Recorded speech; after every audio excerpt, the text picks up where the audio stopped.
네, 강의안은 지금 43쪽이죠? 네, 43쪽 보도록 하겠습니다.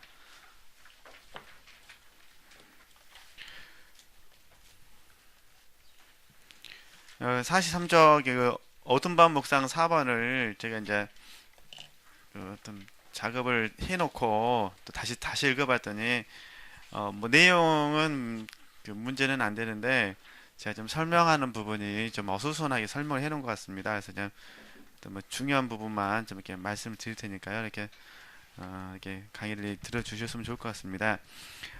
처음에 부분은 어떤 부분이냐면은 이제 우리가 이제 계속해서 반복적인 이제 부분이지만은 이제 이 십자가 요한이 표현하는 완더 이게 결국 이제 우리식으로 말하면 갈라디아서 2장 20절 말씀이잖아요. 아니면은 이제 베드로후서 이제 1장 4절 말씀인데 이 완덕을 이루기 위해서 우리가 지금 어둠 밤에 대해서 공부를 하고 있는데 지금 제가 들고 싶었던 그 이 주제는 뭐냐면은 이 완덕을 이루기 전에 먼저 우리가 언어적인 부분에 있어서 좀 정리를 했으면 좋겠다. 그래서 지금 이게 교재가 설명되어 있습니다. 그게 뭐냐면은 이제 믿음이 됐든 신앙이 됐든 영어로는 같습니다. 영어로는 같은데 그거를 이제 신앙으로 번역할 거냐, 이제 믿음으로 번역할 거냐 이 차이점이 있는데 이 당시의 수도사들은 믿음이 있든 신앙이든 이 부분을 크게 세 가지로 이해를 했다는 겁니다.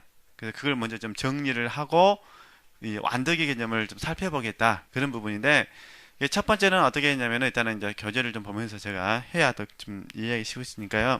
43쪽에 보면은 한 10번째 줄 될까요? 그 보면은 그 첫 번째 보이시죠? 네, 첫 번째는 거기다 옆에다 1번 쓰시면 돼요. 이게 이제 뭐냐면은 하나님의 하여튼 뭐 책들이 해야 되겠죠. 어, 첫 번째 뭐냐면은 하나님이 그러니까 하나님을 믿는다 그런 뜻인데 하나님이 존재하심을 믿는다 이런 뜻이 있다는 겁니다. 그러니까 이제 이걸 전자 우리가 보통 나는 한국말로 그냥 하나님을 믿습니다 라고 이렇게 고백을 할 때 나는 하나님을 믿습니다라고 고백을 할 때 여기에는 세 가지 의미가 있다는 거예요. 근데 이제 첫 번째 하나님이 존재하심을 믿는다 이런 의미가 있는 이 부분은 구원과 상관없다는 겁니다. 그러니까 그 수도사의 작품을 읽으려면은 언어를 규정하는 법을 좀 배우셔야 되거든요. 그래서 뭐 영성 형성하고는 우리랑 상관없는 부분일 수도 있겠지만은 또 그 책을 우리가 같이 공부하는 부분이기 때문에 이걸 좀 언어를 좀 설명해 드리려고 합니다. 그러니까 하나님이 존재하심을 믿는다 이 개념인 속에서 나는 하나님을 믿습니다라고 말하면 구원과 상관이 없는 거예요. 왜냐하면 귀신도 예수 그리스도가 하나님이심을 믿기 때문에 그러잖아요. 그러니까 귀신이 마귀가 예수님이 하나님의 아들심을 믿는다 하여 귀신이 구원받은 건 아니잖아요. 마귀가 구원받는 건 아니지 않겠습니까? 너무 쉬워서 지금 고개를 끄덕이십니까? 아니면은 신기해서 고개를 끄덕이신 겁니까? 신기한 어린이는 아니지만 하여튼 이해하시겠죠? 예, 그러니까 이게 우리하고는 뭐 상관없는 거죠. 근데 왜 이거 말하냐면은 오늘날 우리 말고 우리가 교회 안 다니는 사람들과 대화를 나눌 때도 그들이 말하죠. 나는 하나님이 있는 걸 믿는다. 그들은 그렇게 말하는데 여기에는 뭐가 없다는 거죠. 구원이 없다. 그 말입니다. 두 번째부터 너무 잘 알아요. 두 번째가 뭐냐면은 맨 밑에서 두 번째 줄. 그 옆에다 메모를 해놓으시면 찾기 편하시니까 제가 이렇게 해드린 겁니다. 두 번째는 뭐냐면은 우리가 너무 잘 아는 거 하나님에 대하여 믿는다 그 말입니다. 이게 이제 두 번째고 이건 이제 조금에 한꺼번에 설명하면 되니까 이건 너무 뭐 잘하시는 부분이니까 그 다음에 이제 그 44페이지 한 중간 정도 보면은 중간 정도 그 오른쪽 쪽에 보면은 세 번째는 보이시죠? 이걸 제가 딱 정확하게 엔터를 쳐가지고 문장을 잡아줬었는데 못 잡아줘가요. 세 번째는 하나님을 믿는 것이 되게 됐잖아요. 하나님을 믿는 것이다. 믿는다. 자, 그러니까 하나님에 대하여와 이건 워낙 뭐 이경 목사님께 많이 들으셨기 때문에 하나님을 이건 이 차이점만 이제 이해하시면 됩니다. 근데 여기서 말하는 완덕의 개념은 뭐냐면 어둠 밤을 통과한 완덕입니다. 어둠 밤을 통과한 완덕. 이 어둠 밤이 싫으시면 연단과 훈련으로 이해하시면 되시고요. 연단과 훈련도 싫으시면 십자가에서 처리되는 거, 처리된다. 이렇게 이해하셔도 됩니다. 뭐가 되시든 우리 지체들께서 원하시는 대로 이렇게 이해하시면 됩니다. 그러니까 완덕에 이르려면 반드시 어두운 밤을 통과를 해야 돼요. 근데 어두운 밤을 겪기 전의 지식이 하나님에 대하여입니다. 그러니까 어두운 밤을 경험하기 전, 어두운 밤을 경험하기 전에 하나님을 아는 것은 하나님에 대하여 믿는다. 이렇게 되는 거예요. 이건 이제 객관적이라고 그러죠. 객관적 지식이 되는 겁니다. 그러면 하나님을 믿는다는 뭐가 되겠습니까? 이거는 이제 어두운 밤을 그죠? 통과하고 나서 이게 주관적인 지식이 되는 겁니다. 그러니까 항상 저도 제 자신을 보면 느끼는 게 뭐냐면요. 늘 객관적인 건 재밌어요. 늘 객관적인 건. 어두운 밤이 없기 때문에. 근데 뭐가 어렵습니까? 주관적인 게 어렵습니다.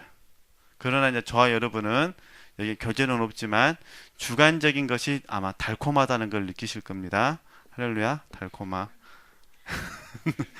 객관적인 거는요, 즐거운데 달콤함이 없어요.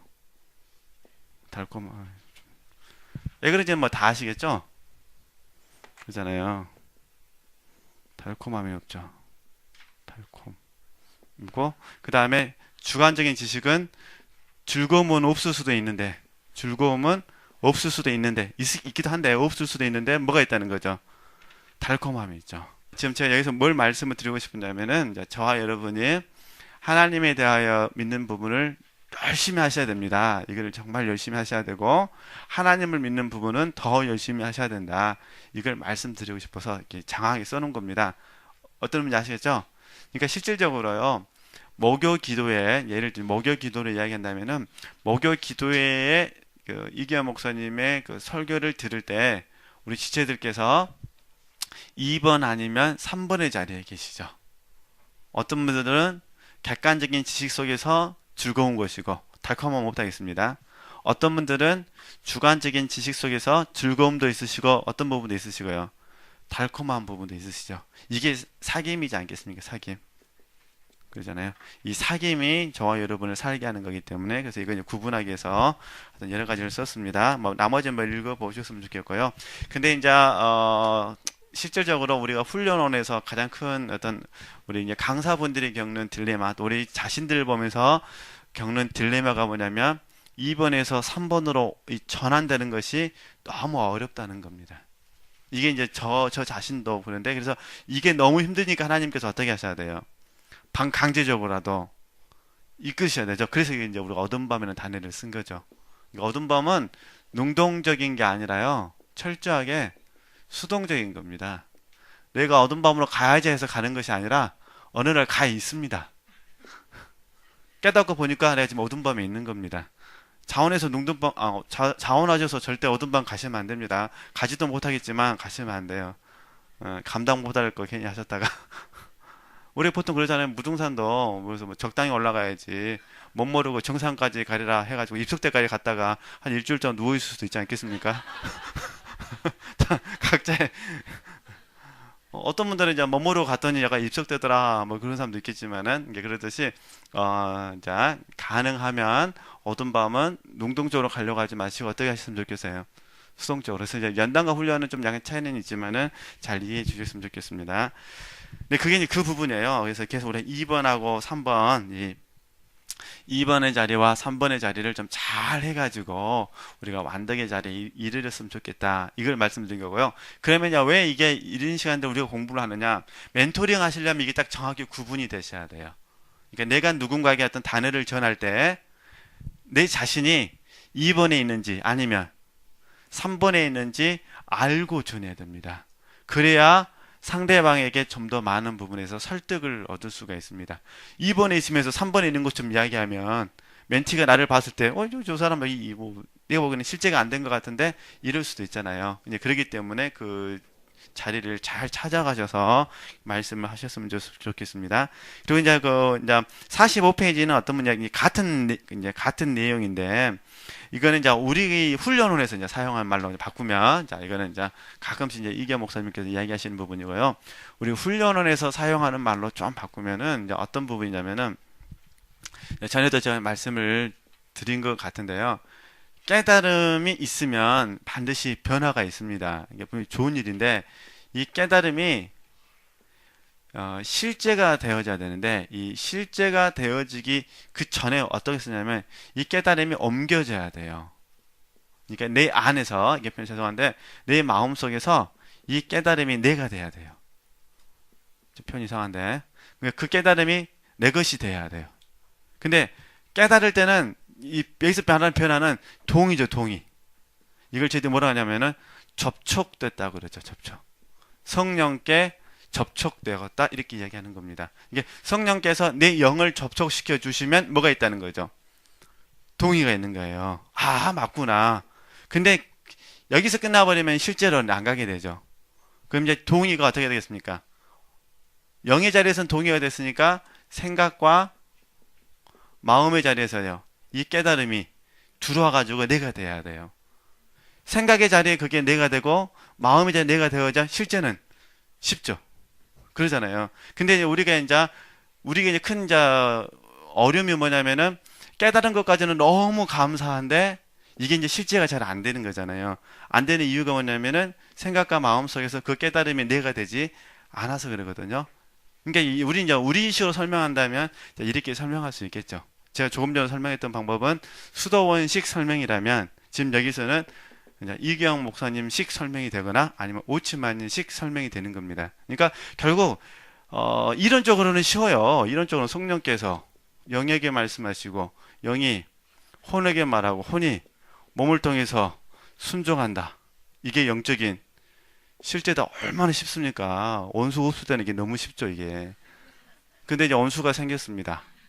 어이구매. 근데 영은요, 성령의 계시를 받았기 때문에 영 안에서는요, 원수를 사랑하고 싶어 환장합니다. 예. 영은. 근데 혼은요, 사랑하기 싫어서 환장하죠. 이게 문제죠. 근데 어디서 안 되는 거죠? 혼에서 안 되는 거죠. 그러니까 원수를 사랑하고 감사하는 이 가치관이 내가 돼야 돼요. 내 인격이 돼야 된다는 거죠.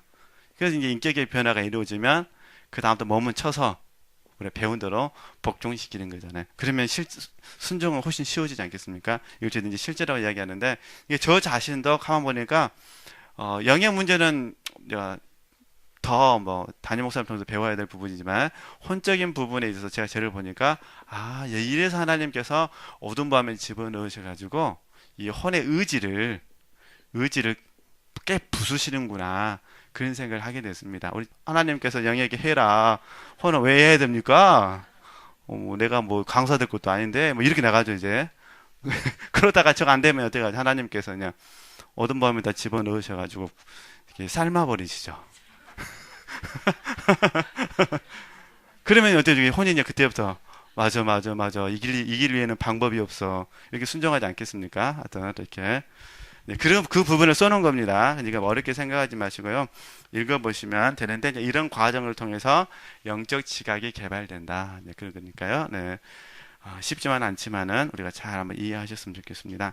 그 다음에 이제 45쪽, 맨 밑에서 두 번째 줄 보시면, 이제 제2장을 보시면 이렇게 되어 있습니다. 제2장을 보시면, 드디어 이제 2장으로 갑니다. 2장으로 가는데, 처음에 보면은 초심자들이 교만의 습성에서 지니고 있는 몇 가지 영적 불완전을 다룬다고 되어 있는데요. 이제 2장부터 7가지를 다룬다고 그랬잖아요. 2장이 교만이라고 했지 않습니까? 드디어 이제 우리가 교만을 한번 같이 공부해 보자, 그 말입니다. 근데 이제 저는 개인적으로 교만을 이미 지체들께서 다 나름대로 많이 정리가 되셨는데, 교만을 저는 개인적으로 두 가지로 나눠봤다, 그 말입니다. 이건 뭐 정답은 아니고요. 그냥 제 생각이 그렇다는 겁니다. 그래서 세 번째 줄, 첫 번째 교만은 어떻게 나타나냐면은 이미 경험을 통해서 배우셨듯이 교만은 환경과 조건 또는 교육을 통하여 형성된 부분이 있고, 그죠? 또 하나는 재성으로 말미암아 가지고 난 교만이 있다. 그 부분입니다. 그래서 그 일단 잘 이해해 놓으셔야 돼요. 그래서 이제 이 부분을 이제 우리식으로 교만을 표현한다면 교만은 어떻게 나타나냐면 우월감과 열등감으로 나타난다는 겁니다. 이게 둘 다 교만이다라고 이해하셨으면 좋겠습니다. 이게 너무 열등감에 빠지신 것도 교만이고 너무 우월감에 빠지신 것도 교만이고 그죠? 그래서 자기 자신을 바라보면서 과대평가하셔도 안 되고 과소평가하셔도 안 되고 이렇게 잘 이렇게 이해하시면 됩니다. 그럼 이제 그 다음에 쭉 내려서 1번 이제 교제를 중심으로 해서 좀 보도록 하겠습니다. 한번 읽어보시면 이제 같이 읽을 텐데 보세요. 그러니까 뭐냐면은 십자가 요한이 설명하는 교만한 자의 특징입니다. 그래서 이런 사람을 어디에 집어넣으신다고요? 어둠 밤에. 그러니까 딱 읽어보시면 아셔요. 왜 어둠 밤에 들어갈 수밖에 없는지를 진짜 딱 이해할 수 있습니다. 그러니까 아마 딱 공부하고 나면 서로 그 생각할 거예요. 이래서 어둠 밤에 들어가는구나. 이렇게 이해하시면 되니까요. 초심자들이 잘 봐보세요. 초심자들이 여기서 말하는 초심자는 아시죠? 이제 우리식으로 표현하면은 십자가를 통과하지 않는 사람들. 십자가 요한식으로 설명하면은 아직 어둠 밤을 경험하지 않은 사람들 그 말입니다. 신앙생활을 30년이냐 그건 잘 모릅니다. 어둠 밤을 경험했느냐 하지 않았느냐 따지는 거니까. 초심자들이 영성의 일이나 신심 행위 등에 열렬하고 근면하다고 느끼면 이해하시겠죠? 그럼 여기서 뭐 읽어보시면 되시고요. 밑에 두 번째 줄 잘 된다 싶은 마음에서 무릇 거룩한 일들은 절로 사람을 겸손하게 만드는 것이 사실이건만 제 불완전함 때문에 밑줄 그으셔야 됩니다. 제 불완전함 때문에 은근한 뭐가 생긴다는 거죠. 교만의 싹이 터오르기가 일수다는 겁니다. 그러니까 여기서 이제 우리 입장에서 생각해 보는 거예요. 이제 우리 입장에서 4-10을 통과한 우리 입장에서 이제 책을 이해하는 거니까요. 여기 이제 빌립보서 3장 3절이잖아요. 다 아시는 거니까 첫 번째는 뭐죠? 그냥 순서 상관없이 예수만 자랑하고 두 번째 육체를 신뢰하지 아니하고 그렇죠? 육체를 신뢰하지 아니하고 세 번째 성령으로 봉사해야 되는데 그렇죠? 이렇게 우리가 삶을 살아야 되는데 이걸 뭔지 모르는 거예요. 일단은 왜 모르느냐? 십자가를 통과하지 않았기 때문에. 그러니까 어둠 밤을 통과하지 않았기 때문에 이걸 모르는데 이 영적인 진보를 모르는 상태에서 하여튼 열심히 했다는 겁니다. 그리고 근면성을 가지고 성실하게 했습니다. 했는데 나도 모르게 내가 불완전하기 때문에 그러죠. 그러니까 왜 불완전하냐? 아주 간단합니다. 첫 번째, 영이 성장하지 않았으니까 불완전하고 그러겠죠? 왜 불완전하냐면 육체가 십자가에서 처리되지 않았으니까 불완전하죠. 그러잖아요. 이제 십자가 요한식으로 설명하면 어둠 밤을 통과하지 않았기 때문에 불완전한 겁니다. 그러잖아요. 불완전하니까 이런 특징들이 지금 나타나고 있다 그 말입니다. 그럼 하나님께서 이 사람을 어떻게 해야 되느냐? 어둠 밤에 집어넣으셔서 이런 특징들을 다 뭐 하셔야 되죠? 처리하셔야 된다. 그러면 어떻게 되냐? 빌립보서 3장 3절 말씀처럼 된다. 지금 이 이야기를 하는 거예요. 그러니까 이제 이 말씀을 보면서 다시 우리가 도전을 받는 거냐면은 우리가 훈련 받는 과정 가운데서 많이 처리된 것 같지만 하나님께서 저와 여러분을 이런 모습으로 만드셔야 되니까 아직도 처리해야 될 것이 너무 많다 그 말입니다.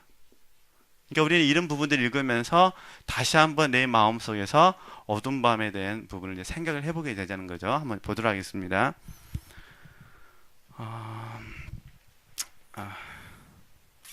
하여튼 이제 47쪽에서 제가 이제 설명해 놓은 거 뭐냐면은 성경에서 한번 예를 들어보자 그 말이에요. 성경에서 한번 예를 들어봤더니 우리가 너무 잘 아시는 베드로 이야기가 있습니다. 이제 그죠? 맨 아랫부분 보면은 성경을 찾아보도록 하겠습니다. 보이시죠? 그래서 베드로가 자기 자신을 보았을 때, 자기 자신을 보았을 때, 그는 예수님의 뭐 했다는 거죠? 수제자였습니다. 그것도 자기가 자신을 바라봤을 때, 정말 주님을 향한 뜨거운 사랑이 있었다는 것입니다. 그러니까, 뭐, 내용은 잘 아시니까 무슨 말이냐면은, 베드로의 입장에서의 그의 고백은 맞다는 거예요. 내가 주님을 사랑합니다는 맞아요. 그러나 주님께서 보실 때 그 말은 틀린 거예요. 왜냐하면 어두운 밤을 통과하지 않았기 때문에. 그 말은 무슨 말이냐면 자기 자신이 불완전하다는 것을 지금 인정하지 않았다는 거예요. 그죠? 그러니까 결국 이 초심자들 특징은 뭐냐면 자기 자신이 불완전함을 인정을 해야 하고 어떻게 하면 내가 완전한 자가 될 수 있을 것인가에 관심을 가져야 되는데 그러지 않고 불완전함에 대해서는 인정하지 않기 때문에 이런 특징들이 나타나게 된다는 거죠. 근데 이제 우리의 모습을 잠깐만 반추해 보면은 많이 이해가 되시죠. 옛날에 정말 우리가 아무것도 모르는 상태에서 막 수없이 많은 하나님께 헌신의 고백을 했지 않겠습니까? 지금 생각해 보니까 어떠세요? 지금 생각해 보니까 많이 부끄럽지 않겠습니까? 이런 부분들을 좀 이해하시면 된다 그 말입니다. 그래서 이제 보시면 되시고요. 그래서 제가 이제 베드로 이야기를 했었고 또 다른 사람 이야기가 젊은 간원입니다. 잘 아시니까 젊은 간원도 주님께 와서 다 지켰습니다. 이야기했는데 주님께서 그러잖아요. 한 가지 부족한 것이 있다. 그 한 가지 부족한 것이 뭐냐면은 재물을 버리는 거였습니다. 그러니까 젊은 간원도 재물을 버리지 못했고 베드로도 자기 목숨을 버리지 못했던 거죠. 그러니까 말로는 다 할 수 있다. 그러나 실제적으로는 하기는 어렵다는 거죠. 근데 하나님께서는 너무 베드로만 봤을 때 우리가 은혜를 깨닫는 게 뭐냐면 그럼에도 불구하고 하나님은 베드로를 만들어 사용하신다 그 말입니다. 그걸 정말 긍정적으로 생각하셨으면 좋겠다 그런 부분이고요. 그리고 이제 솔직히 우리에게도 이런 부분이 있다 그 말입니다. 우리가 아무리 영성훈련을 오래 했어도 아직도 통과해야 될 부분이 많이 있기 때문에 이런 부분 부족하다는 걸 이해하셨으면 좋겠습니다. 그래서 이제 좀 내려와서요. 이제 그리하여 보이시죠? 그리하여 제가 한 일과 자기 자신이죠. 자기 자신이 한 일과 자기 자신에 대해서 약간 자만하게 된다. 그 다음에 더 무서운 얘기 나오죠. 그런가 하면 또 부질없는 마음, 주제넘은 생각조차 이는 바람에 영성의 이의를 남들 앞에서 골잘 뭐한다고 하죠.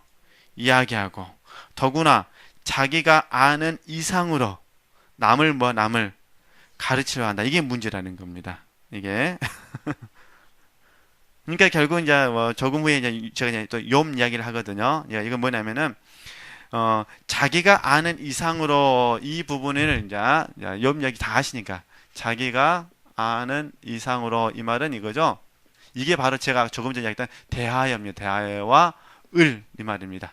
하나님에 대하여 하나님을 믿느냐 이 문제죠. 그러니까 자기가 아는 이상이라는 것은 자기 편에서 어떻게 설명해야 될까? 하여튼 자기가 알고 있는 것 말고 그 이상의 것을 가르치려고 있다는 겁니다. 이게 뭐냐면 대하여가 되는 거죠. 그러니까 이제 앞으로 우리 지체들께서 멘토링을 계속해서 잘 하시려면 어떻게 하셔야 되냐면은 하실 수만 있다면 영적 실제 안에서만 하셔야 됩니다. 영적 실제 안에서만 하는 법을 배우셔야 돼요. 이건 어쩔 수 없는 부분이 있는 것 같아요. 그러니까 저도 설교하고 그럴 때 모르는 이야기는 잘 안 하려고 잘 안 하죠. 괜히 말 잘못했다가 하나님에 대하여 했다가 진짜로 일 닥치면은 내가 할 말이 없잖아요. 그러지 않습니까? 저도 제가 깨달은 범위 내에서 이제 우리가 이제 깨달은 범위 안에서는 어떻게 되느냐? 안에서는 예를 들어 육체를 신뢰하지 않고 성령으로 봉사해야 되니까 어떻습니까? 성령으로 봉사해야죠. 아는 만큼은 이해하시겠죠? 근데 나중에 나오겠지만은 너무 겸손하신 분들은 아는 만큼도 안 합니다. 이게 문제죠. 그러니까 그분들은 또 문제가 뭐냐면은 충성하지 않는다는 문제가 있어요. 그리고 지금 여기서 말하는 열심히 있고 근면하고 성실한 사람은 충성하긴 충성하는데 너무 과잉 충성하는 게 문제고 열등감 있는 사람은 너무 충성을 안 하는 게 문제고 이게 참 힘들죠. 그래서 하나님께서 우리에게 알아서 하라고는 안 하시고 성령의 지도와 인도를 따라서 근데 이것도 말은 쉽지만 얼마나 어렵습니까? 그래서 이제 우리가 이런 부분들을 계속해서 배워간다는 겁니다. 그러니까 앞으로 저도 늘 조심해야 될 부분인데요. 자기가 아는 이상 이것은 이 이야기를 제가 욥 이야기를 한 겁니다. 그래서 욥 이야기 너무 잘 아시기 때문에 한번 말씀만 읽으면 이해하시니까 한번 읽어볼까요? 49쪽 그 말씀 보이시죠? 같이 한번 읽겠습니다. 여호와께서 또 욥에게 말씀하여 가라사대 변박하는 자가 전능자와 다투겠느냐 하나님과 변론하는 자는 대답할지니라. 욥이 여호와께 대답하여 가로되 나는 미쳐나오니 무엇이라 주께 대답하리까. 손으로 내 입을 가릴 뿐이로소이다. 내가 한두 번 말하였사온즉 다시는 더하지도 아니하겠고 대답지도 아니하겠나이다. 네, 어떤 의미인지 아시겠죠? 그 다음에 이제 말씀 50페이지입니다. 지금 계속 연장선에서 지금 이야기를 하는 겁니다. 50페이지. 50페이지 중간 부분도 이제 42장 욥기 말씀이잖아요. 우리 42장 2절, 3절, 6절 같이 한번 또 읽어보도록 하겠습니다. 주께서는 무소불능하시오며 무슨 경영이든지 못 이루실 것이 없는 줄 아오니 무지한 말로 이치를 가려우는 자가 누구니까. 내가 스스로 깨달을 수 없는 일을 말하였고 스스로 알 수 없고 헤아리기 어려운 일을 말하였나이다. 그러므로 내가 스스로 하나고 티끌과 제 가운데서 회개하나이다. 그죠? 그거 보면 그러잖아요. 뭐냐면 내가 스스로 깨달을 수 없는 일을 말하였고, 이게 그거예요. 스스로 깨달을 수 없는 일을 말하였고 스스로 알 수도 없고 헤아리기 어려운 일을 말하는, 이게 이제 우리가 영적으로 성숙하신 분들이 많이 넘어지는 케이스가 이런 경우죠. 왜냐면은 멘티들이 막 와가지고 막 응답 받아내라고 들들 복과내면 환장하지 않겠습니까? 뭐라 하셔. 뭘 하긴 아무 말씀 안 하시는데 또 아무 말 안 한다 할 수도 없고. 그런 경우 없으세요? 있으시죠? 그래서 얘기했던, 일단은 다시 정리를 하면은 깨달은 만큼 하시고요. 저도 마찬가지입니다. 저도 깨달은 만큼만 설명하는 것이고, 모르면 저도 일단 기도하죠. 솔직히 기도해도 잘 모를 때가 있어요. 하나님이 안 가르쳐 주시니까. 그런 경우는 하나님의 선하심을 신뢰할 수밖에 없지 않겠습니까? 그리고 계속해서 하나님께 기도를 하는 거죠. 그러잖아요. 이런 부분에 있어서 한번 이제 멘토링 하시고요. 특별히 이제 한번 사람마다 다 다르니까 잘 한번 적용해 주셨으면 좋겠고요. 이제 하여튼 근데 이거 잘못하게 되면 이제 우리가 넘어서는 안 될 선을 넘어들 가게 되면은 이때 이제 교만인처럼, 이제 이때 교만이 뭐냐, 우리에게 적용했을 때, 이제 초심자들 말고요, 우리에게 적용했을 때 이게 지성에서 말미암, 이게 언제잖아요. 언제로 말미암은 교만이 나타납니다. 이게 진짜 무섭습니다. 그래서 십자가 요한이 뭐라고 말하냐면, 지금 이 장에서 말하는 교만은 아무것도 아니다. 여기서 겪는 어두운 밤은 아무것도 아니라 말합니다. 진짜 어두운 밤은 어디가 있다는 거죠. 본질적인 지성으로 말미암는 이 부분을 나중에 하나님께서 하시는데, 이게 이제 이때 이 교만이 이제 잘못하면은 그냥 판단이 아니라 정말 판단할 수 있는 자리죠. 솔직히 제가 욥 이야기를 했지만 욥의 자리는 이 자리죠. 이 불완전함의 자리가 아니라 제가 인용한 부분은 이 자리죠. 근데 이제 강의안이 왜 이렇게 구성이 됐냐면은 영성신학 과정을 공부하셨던 분들은 영성훈련을 오래 받으신 분들이 오시는 거잖아요. 그러다 보니까 그분들에게 적용을 하다 보니까 이 이야기가 나는데, 실질적으로는 욥의 이 부분은 굉장히 어렵습니다. 그래서 우리가 이 부분을 이제 어떻게 표현하냐면, 그 하나님의 주권에, 잘 봐보세요. 굴복하는 것과 다 배우셨겠지만 하나님의 주권에 대해서 경외하는 것은 다릅니다. 욥기 39장 같은 경우는 37장, 38장, 39장 뭐 이런 경우에는 하나님의 주권 앞에 욥이 굴복한 겁니다. 그러니까 여기서는 진정한 면에서 회개를 안 합니다. 그냥 입만 다물겠습니다. 저희들 말씀 읽었잖아요. 근데 42장에서는 어떻습니까? 42장에서는 경외를 합니다. 하나님의 그 주권 앞에 무릎을 꿇게 됩니다. 그러니까 뭐가 되는 거죠? 회개를 하게 됩니다. 이게 6절 말씀이잖아요. 저희들이 같이 읽었다. 그러니까 저도 지금 이 부분을 계속해서 공부를 하고 있는 겁니다. 이게 제 공과도, 우리 지체들도 이 공과가 있으시는 거죠. 그러잖아요. 그러니까 그러나 제 개인적인 생각은 많은 분들이 굴복은 다 하시죠. 그런데 이제 굴복을 뛰어넘어서 뭐가 어렵냐면은 경외가 어려운 거죠. 그 하나님을, 그러니까 내가 이해할 수 없는 것을 행하시는 하나님을 사랑한다는 건 어렵잖아요. 그잖아요. 내가 이해할 수 없는 것을 행하시는 주님을 믿는 거는 그래도 할만한데, 그분을 뭐 한다? 그분을 그게 사랑만이 헌신으로 가거든요. 믿음 소망은 헌신으로 하긴 하는데 진정한 면에서는 헌신이 안 되죠. 믿음 소망은. 그러나 마지막 결정적인 헌신은 뭐가 가능하겠냐면 사랑이 가능하겠죠. 왜냐면 사랑은 우리가 뭐 고린도서 13장 말씀처럼 사랑은 아무것도 바라지 않잖아요. 모든 것을 참으니까. 이게 저도 이런 부분이 좀 어려운 것 같아요. 지금도 제가 제 자신을 이렇게 밤에 좀 갈등이 있을 때마다 저도 뭐 하나님께 기도하는 부분들이 많이 있으니까요. 기도하고 뭐 그런데 하여튼 그 기도하면서 끊임없는 그 제 안에 그 갈등적인 부분이 있습니다. 그래서 그러니까 저도 이제 굴복도 했다가 경외도 했다가 굴복도 했다가 경외도 했다가 그러는데 한번 적용해 주셨으면 좋겠고요. 예. 그 다음에 어찌됐든 제가 이제 이 십자가 요한의 말처럼 우리가 인용을 해서 우리가 아는 것 이상으로는 우리가 안다고 말해서는 안 된다. 그래서 날마다 추구해야 된다. 그걸 이해하셨으면 좋겠고요. 그 다음에 이제 50조 밑에서 이제 한 또 5번째로 되겠죠. 이런 사람들은 자기네가 염원하는 신심 양식을 그대로 남이 받아들이지 않는다 해서 마음속으로 뭐 한다는 거죠. 비난하고 심지어는 그런 말을 입 밖에 내는 때가 있으니 그러니까 어떤 사람이냐 열심 내고 근면한 사람이 그런다는 거예요. 근데 잘 이해해 주셔야 돼요. 어둠 밤을 통과하지 않았으니까 우리 식으로 말하면 십자가를 통과하지 않았는데 하나님을 사랑하는 거예요. 그죠? 그리고 열심도 있고 근면도 있어요.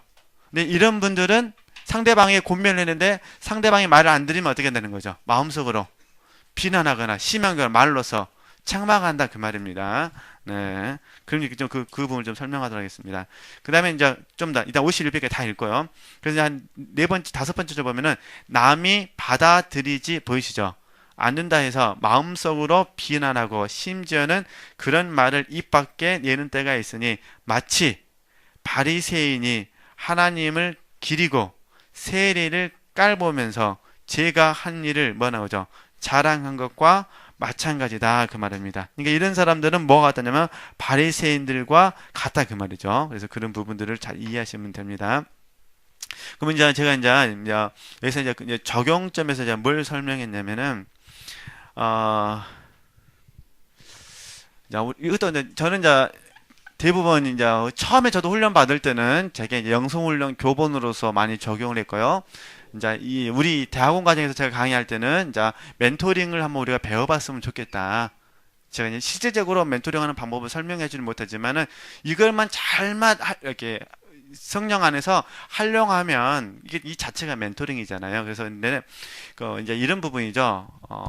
우리가 이제 우리 편에서 봤을 때, 이제 우리 편에서 바라봤을 때 우리가 늘 배워야 될 부분은 마태복음 11장 26절에서 30절입니다. 자, 우리 쪽에서 배워야 될 부분은 그죠? 올소이다 이렇게 된 것이 아버지의 뜻입니다. 우리 편에서입니다. 우리 편에서 이거는 그래서 제가 이제 늘 쉽고 가벼운 길이다 이렇게 말씀을 드렸습니다.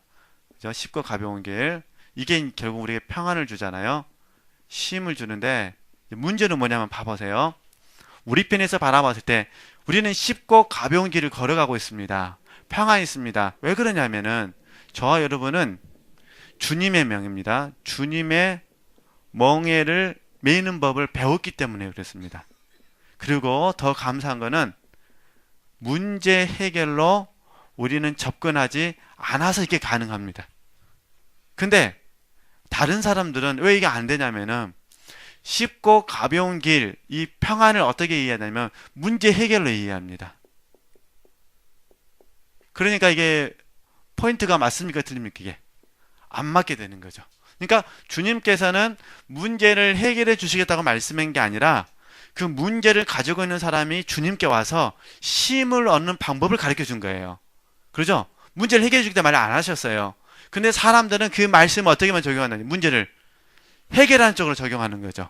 그러니까 이 길이 쉽고 가벼운 길이 아니라 문제가 해결 안 됐으니까 갈등의 길만 되는 거죠. 그러니까 맡겼다가 다시 짐을 들고 가고 이렇게 되는 거죠. 근데 주님께서는 문제 해결을 말씀해 주신 것이 아니라 짐을 가지고 당신께 오면 그냥 그 자체가 힘이 된다고 말씀하셨어요. 그죠? 그러니까 예를 들면 쉽고 가벼운 길. 그래서 이 부분들을 우리에게는 이제 일딱 정립이 되면 그러면 이제 멘토링을 한다는 게 뭐냐면은 다른 사람들이 A라는 사람이 어떤 각도에서 평안을 생각하고 있는지를 먼저 말을 해줘야죠. 질문을 해야죠.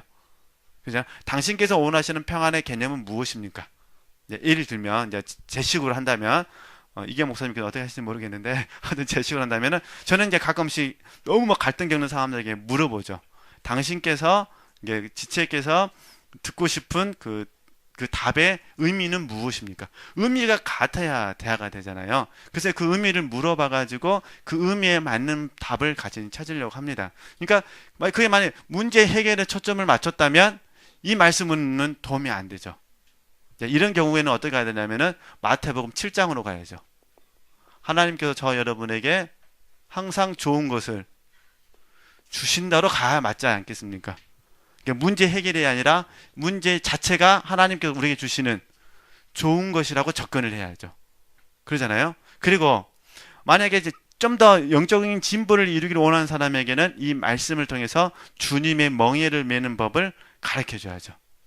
그래 이제 거기에도 한 단계 맞는 그 대화가 되지 않겠습니까? 그러니까 이런 그 원리를 좀 이렇게 적용하시면은 좀 더 도움이 되지 않을까.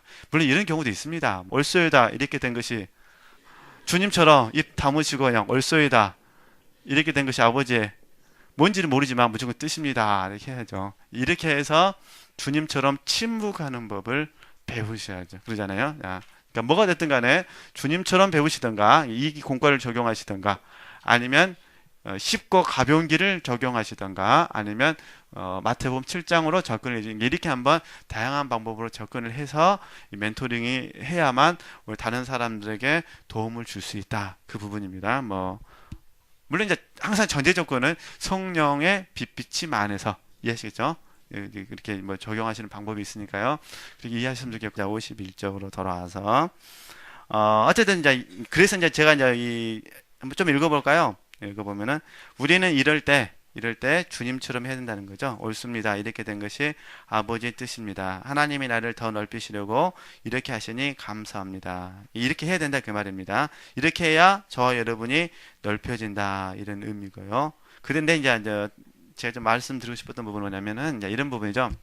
우리가 지금 3년 넘게 훈련을 받았어도 솔직히 우리가 인정할 만큼 변화는 별로 안 됐어요.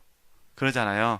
그런데 멘토링 하면서 많이 실수하는 게 뭐냐면 내가 A라는 사람에게 몇 번이든 몇 번, 여러 번도 아니고 몇 번 조언하고 나서 그렇게 안 산다고 뭐 할 수도 있다는 거예요. 잘못하면 비난할 수도 있다 그 말입니다. 이게 이제 대부분 멘토링을 하는 사람들이 겪는 딜레마입니다. 그러니까 내가 멘티했을 때는 멘토에게 계속 기다려달라고 말을 하는데 막상 내가 멘토가 되면 멘티가 그런 모습을 못 견뎌내요. 기다려주지를 못한다는 거죠. 이게 이제 문제가 된다는 거예요. 그러니까 이런 부분에 있어서 한번 우리가 생각했으면 좋겠다. 그런 부분이고요. 이 어둠 밤을 통과하는 것도 마찬가지지만 실질적으로는 어둠 밤이 하나의 그 공과성 속에서 어둠 밤을 통과하기 위해서는 어떨 때는요 3년 걸릴 수도 있고요 1년 걸릴 수도 있고 3주 걸릴 수도 있고 하루 걸릴 수도 있고 아니면 하나님의 주권이니까 그러잖아요. 근데 이제 멘토링의 큰 문제점은 뭐냐면은 여러 번 말을 해놓고 바로 내일 당장 변하라는 거죠. 그러니까 변해질 수가 없다는 거예요. 시간을 좀 더 가면서 어떻게 지속적으로 돌봄이 필요하다 그 말입니다. 그래서 혹시 지체들께서 너무 멘토가 되신 이후로 너무 조급하지 않으셨으면 좋겠어요. 너무 조급하면 멘티가 숨을 못 쉽니다. 숨을 못 쉬면 멘티가 어떻게 되는지 아시죠? 도망을 가던가 아니면은 당회장님 찾아가서 멘토 좀 바꿔달라고 합니다. 아니면 자기가 멘토 돼버립니다. 나홀로 셀 돼가지고. 그러니까요, 제 말은 이해하시겠죠? 너무 조급하지 않으셨으면 좋겠다. 네. 이 부분들 잘 이해해 주셨으면 좋겠습니다. 네. 그러잖아요. 뭐 다 우리가 아시는 것처럼. 그래서 이제 이때 필요한 게 이제 소망 가운데 우리가 인내해야 된다 그런 부분이고요. 그 다음 내용은 어떤 부분이냐면, 읽어보면 뭐 아시는 부분이니까 한번 읽어볼까요? 그래도 끝내야 되니까 한번 같이 한번 읽겠습니다. 흔히 보이시죠? 그냥 읽으면은 뭐 제가 설명하지 않더라도 알 것 같습니다. 시작.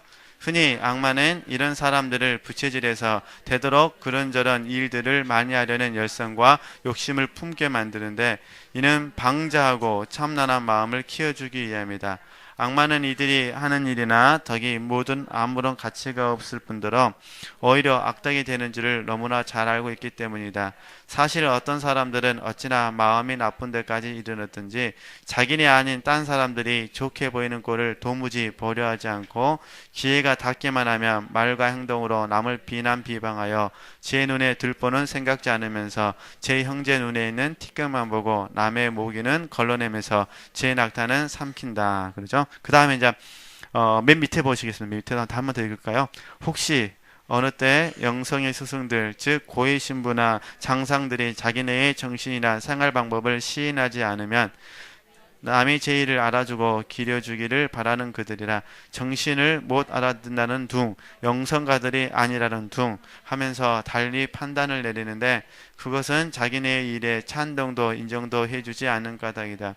이렇게 되면 제 비에 맞을 사람을 찾아서 이야기하고 싶어 하는데 그들은 언제나 자기네가 하는 일을 알아주고 기려주는 이들에게 마음을 털어놓으려 하고 도리어 그 일을 형편없이 보여서 그들을 안전한 길로 인도하려는 이들은 죽을 듯이 피하며 때로는 원한을 품기까지 한다.